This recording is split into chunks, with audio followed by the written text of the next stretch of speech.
Shalom a todos, bem-vindos ao canal Ouça a Torá. Vamos continuar o Midrash do livro Shoftim. Ehud engana o rei Eglon. Ehud disse a um grupo de homens de Bnei Israel: Vamos atravessar o rio Jordão e ir para Moabe. Temos um presente para o rei Eglon. Um belo presente foi preparado. Ehud e seus homens apareceram com ele diante dos guardas na entrada do palácio. Eles disseram aos guardas que desejavam ser admitidos para entregar seu presente ao governante.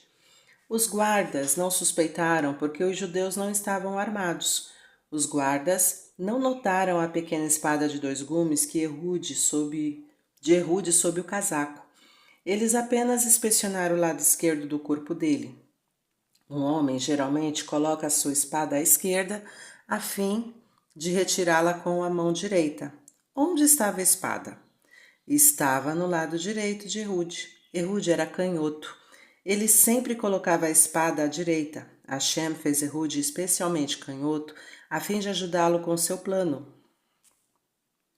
Os guardas não pensaram em inspecionar seu lado direito de perto. Quando Eglon soube que o líder judeu tinha vindo pessoalmente trazer um presente, ficou lisonjeado. Ele permitiu que a delegação judaica entrasse e aceitou graciosamente seu presente. Ehud e seus homens se comportaram respeitosamente na presença do rei. Depois que a audiência terminou, eles foram embora. Isso tudo fazia parte do plano de Ehud. Ele queria ter certeza de que ninguém suspeitaria. Ehud acompanhou os judeus até o rio Jordão e os viu em segurança do outro lado da margem. Então ele voltou para Moabe.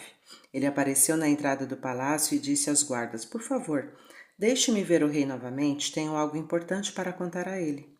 Os guardas não viram motivo para recusar, afinal, o líder judeu esteve ali há pouco tempo e honrou seu rei. Mais uma vez, Ehud se viu diante do rei de Eglon.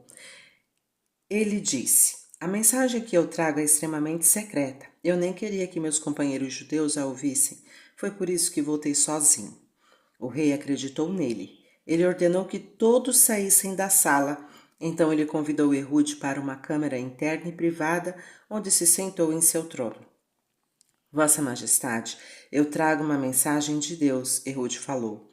Ehud planejou cuidadosamente essa parte. Assim que o rei Eglon ouviu as palavras de Deus, ele se levantou de seu trono. Embora Eglon fosse idólatra, ele honrou o maior Deus.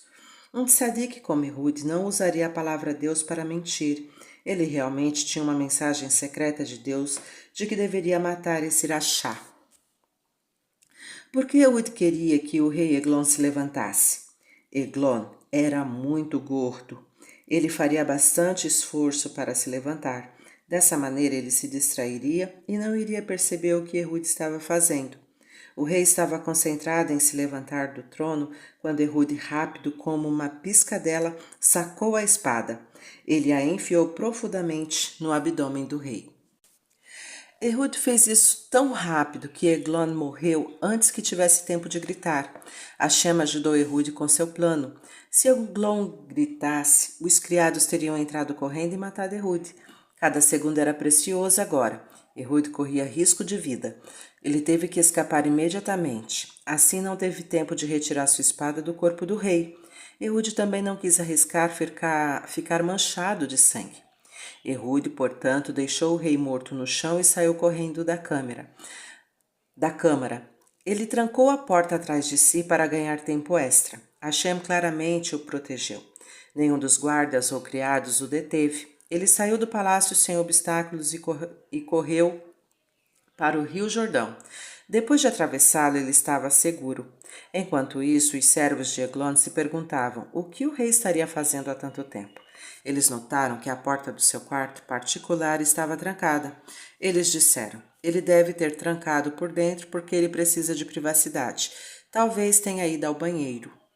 Eles esperaram um pouco e começaram a ficar preocupados. Eles deveriam entrar ou deveriam esperar um pouco mais? Finalmente, eles decidiram agir. Destrancaram a porta pelo lado de fora e entraram. Que visão encontraram seus olhos! O rei deles estava morto no chão com uma poça de sangue com uma espada presa na sua barriga gorda. O líder judeu deve ter feito isso. Ele pagará com a vida. Todos eles gritaram. Mas onde ele estava? A batalha contra Moabe. Ehud chegou em segurança a Eretz Israel. Ele ainda estava fraco e cansado de sua aventura no palácio, mas não havia tempo a perder. Ele imediatamente reuniu Bnei Israel, tocou um chofar e anunciou: chegou a hora de combater Moabe. Os moavinhos ainda estão confusos por causa da morte do rei. Se vocês confiam em Hashem, assim como eu, ele certamente entregará Moabe em nossas mãos. Os soldados judeus obedeceram a Ehud. Alguns deles bloquearam o rio Jordão. Os soldados moavinos estacionados em Eretz Israel não podiam mais escapar para Moabe, e nenhuma nova tropa de Moabe poderia entrar em Eretz Israel. Alguns grupos de soldados judeus foram ordenados a lutar contra os soldados moavim que estavam em Eretz Israel. Os soldados judeus mataram todos eles. Moavim admitiu a derrota. Nos 62 anos seguintes, nenhum inimigo se atreveu a invadir Eretz Israel. Ehud, o Shofet, ensinou Torá aos Bnei Israel e garantiu que eles não servissem a ídolos. O Midrash nos conta a Nevuá, profecia de Yaakov. Nosso patriarca Yaakov sabia sobre Ehud e seu Ruach HaKodesh. Quando ele abençoou seus 12 filhos, Yaakov disse sobre a Shevet Binyamin: Binyamin é como um lobo que dilacera. Uma explicação disso é da Shevet Binyamin virá um Shofet, Ehud, que será como um lobo astuto. Ele enganará seus inimigos, levando-os à derrota. Outro Midrash: aqueles que honram Hashem são honrados em troca. Lemos que o rei Eglon se levantou do trono quando ouviu o nome de Hashem ser mencionado. O fato de que ele era um rachá, mas ele honrou Hashem, levantando-se, mesmo não sendo tão fácil para ele porque era gordo. Portanto, Hashem disse: eu também o honrarei.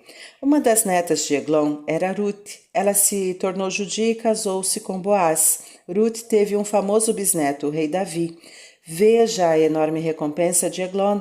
Todos os reis judeus vieram dele. Até Mashiach será um descendente de Eglon. Isso nos mostra o quanto Hashem recompensa uma pessoa que se esforça para honrá-lo. Hashem nos recompensa mesmo que façamos apenas um movimento por ele. Se alguém caminha para a Yeshivá ou para o Beit HaMidrash para estudar, obviamente ele será recompensado pela Torá que estuda lá. Mas, além disso, ele recebe uma recompensa extra pelo esforço de caminhar para este lugar. Há ainda uma recompensa adicional se o percurso for difícil para ele, por exemplo, se chove ou neva. Vamos sempre ter isto em mente. Às vezes é preciso muito esforço para realizar uma mitzvah, obedecer aos pais quando eles dizem: por favor, me traga isto ou aquilo, ou cuide de um hóspede, ou vai para o Beit HaKnesset ou Yeshivá na hora certa. Lembremos que Hashem nos retribui de volta a cada ação. Quanto maior o esforço, maior será a recompensa. O terceiro Shofet, Shamgar. Quando Ehud estava velho, Hashem deu a Bnei Israel um novo Shofet, Shamgar. Shamgar liderou Bnei Israel durante o último ano de vida de Ehud, porque Ehud estava velho demais para julgar. Shamgar lutou contra os Pelistim e matou 600 deles. Ele foi claramente ajudado por Hashem, pois os Pelistim estavam armados, enquanto Shamgar só tinha o bastão de metal com o qual costumava dirigir o gado. Assim, ainda Shamgar e os outros judeus venceram a guerra contra os Pelistíms armados. Mas no tempo de Shamgar, Eretz Israel não estava segura. Ele foi incapaz de manter os Pelistim e os outros inimigos dos judeus fora de Eretz Israel. Quando Bnei Israel viajavam, eles estavam sempre em perigo por causa de ladrões nas estradas. Portanto, os judeus evitavam as estradas principais e viajavam em estradas secundárias, pequenas e sinuosas, onde havia menos perigo. Por que Shamgar não foi capaz de se livrar de todos os inimigos? Porque em sua época, Bnei Israel não cumpriam a Torá completamente. Muitos deles serviam a ídolos, portanto Hashem não ajudou Shamgar a salvar Bnei Israel de todos os seus inimigos. A quarta Shofetete, a Neviá, profetiza Devorá. Shamgar morreu um ano depois de se tornar um Shofete. Mesmo enquanto viveu, muitos dos Bnei Israel não estudaram a Torá. Muitos estavam servindo a ídolos.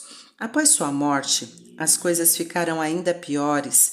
Agora o castigo de Hashem se tornou realmente rigoroso. Bnei Israel não aprenderam a lição dos castigos anteriores. Até agora, Hashem havia enviado vizinhos que viviam em países ao redor de Eretz Israel, Aram, Naharaim, Moabe e outros, para atacar Eretz Israel. Agora, Hashem permitiu que algumas das 7 nações de Eretz Canaã se rebelassem contra os seus senhorios, os judeus. Um dos reis Kenaanim, Yavin, derrotado na época de Yehoshua, reorganizou seu exército. Seus soldados atacaram os judeus e venceram. Yavin tornou-se o novo governante de Eretz Canaã. Yavin tinha um general, Sisra, que era um grande irachá. Seus soldados não se importavam com a vida judaica. Eles roubavam e matavam os judeus. Bnei Israel viviam em constante medo e pavor do inimigo. Sisra costumava zombar de Bnei Israel. Onde está seu grande Deus? Eu sou mais forte do que ele. Já que Sisra era tão arrogante, Hashem decretou que sua queda ocorreria através de uma mulher. Isso seria muito vergonhoso para ele. Logo veremos como 2 mulheres judias causaram a queda de Sisra. Por 20 anos, Bnei Israel sofreram com Sisra e seus soldados. Eles não ousaram lutar contra ele porque Sisra possuía 900 bigas de ferro. Bnei Israel não tinham nenhuma biga. Eles estavam convencidos de que era impossível até de tentar derrotar Sisra. Bnei Israel clamaram por Hashem de forma mais profunda e desesperada que eles já haviam feito antes no tempo dos Shoftim. Hashem decidiu ajudá-los. Ele escolheu como líder uma mulher especial da Shevet Naphtali de nome Devorá. Ela era uma tzadeket, mulher justa e muito instruída na Torá. Devorá costumava fazer pavios para a menorá no Mishkan, em Shiló. Ela sempre tentava tornar os pavios grossos para que a menorá produzisse muita luz. Hashem disse, Devorá, você fez com que minha luz brilhasse, portanto farei sua luz brilhar entre o povo judeu. Devorá perguntou ao marido, Barak, você poderia levar os pavios para mim ao Mishkan? Devorá tinha um motivo especial para pedir ao marido, e não a um servo, que fosse ao Mishkan. Barak não conhecia muito a Torá quanto Devorá. Quando Devorá se casou com ele, Devorá se perguntou, como posso fazer meu marido estudar mais a Torá? Ela achou que visitar o Mishkan o encorajaria a se tornar um Talmid Raham. Barak conheceria Coanim e Leviim, que serviam a Hashem dia e noite, e eram os professores de Torá da nação. Observá-los poderia ajudar Barak a melhorar o seu estudo da Torá e a servir a Hashem. Barak concordou. Ele visitou frequentemente o Mishkan, sempre trazendo os pavios da esposa. O plano de Devorá funcionou. Barak começou a estudar Torá. Com o passar do tempo, Barak se tornou um grande Talmid Raham. Enquanto isso, a própria Devorá ficou tão instruída que conhecia mais a Torá do que muitos homens de seu tempo. O Sanhedrin, o mais alto tribunal de justiça judaico, decidiu nomear Devorá como Shofetete, mulher Shofete, sobre Bnei Israel. Devorá fez um trabalho maravilhoso na liderança dos Bnei Israel. Ela ensinou e julgou em tempo integral. Ela era rica e possuía tâmaras em Jericó, jardins de frutas em Ramá, além de olivais e outras propriedades em diferentes locais. Ela, portanto, tinha o suficiente para viver e nunca aceitou presentes ou dinheiro de Bnei Israel pelo tempo que passou julgando-os. Ela costumava sentar o dia todo debaixo de uma palmeira, conhecida como Palmeira de Devorá. Há uma história especial relacionada a essa árvore. O Midrash nos conta. A Palmeira de Devorá. Quando Yaakov fugiu de Esav para a casa de Lavan, sua mãe Rivka prometeu a ele, eu avisarei quando for seguro retornar. Vou enviar um mensageiro para lhe informar. Rivka tinha uma enfermeira chamada Devorá. Ela havia amamentado e educado Rivka. Embora Devorá viesse da casa de Lavan, ela era uma pessoa sábia e temente a Deus. 20 anos depois que Yaakov partiu, sua mãe Rivka achou que a raiva de Esav finalmente se acalmara. Era a hora de Yaakov voltar para casa. Rivka enviou sua sábia enfermeira Devorá para lhe transmitir a mensagem. Devorá ficou com Yaakov na casa de Lavan até que ele e sua família estivessem prontos para voltar para Eretz Canaã. Depois, ela os acompanhou. No caminho de volta, quando já estava em Eretz Israel, mas ainda não haviam chegado em casa, a enfermeira morreu. Yaakov lamentou por ela e a enterrou sob uma árvore ao pé da colina sobre a qual ficava a cidade sagrada de Beit El. Quando Yaakov ainda estava de luto por Devorá, outra mensagem triste chegou a ele. Sua mãe Rivka também havia morrido. Então Yaakov também lamentou por sua mãe nesse mesmo local. A árvore sobre a qual a inteligente enfermeira estava enterrada se tornou um marco famoso. Provavelmente os judeus costumavam rezar lá. Também pode ser que muitas mães judias nomearam suas filhas de Devorá em memória da enfermeira de Rivka. Talvez a Shofetete Devorá tenha tido seu nome por causa dela. De qualquer forma, Devorá escolheu essa árvore como um local adequado para ensinar Bnei Israel. Ela lembrava-os de seus grandes antepassados e do começo da história do povo judeu. A Shofetete Devorá reuniu os homens judeus debaixo de sua árvore e ensinava-lhes Torá. As pessoas também vinham a ela de longe e de perto para serem julgadas por ela. Pergunta: é estranho que Devorá sempre ensinasse e julgasse debaixo de uma árvore, mesmo em clima frio e chuvoso? Ela não se sentiria mais confortável em uma casa ou uma tenda? Resposta: de acordo com a lei judaica, um homem e uma mulher que não são parentes não podem estar juntos em um recinto fechado quando ninguém mais estiver por lá. Isto é chamado de Isur Yihud.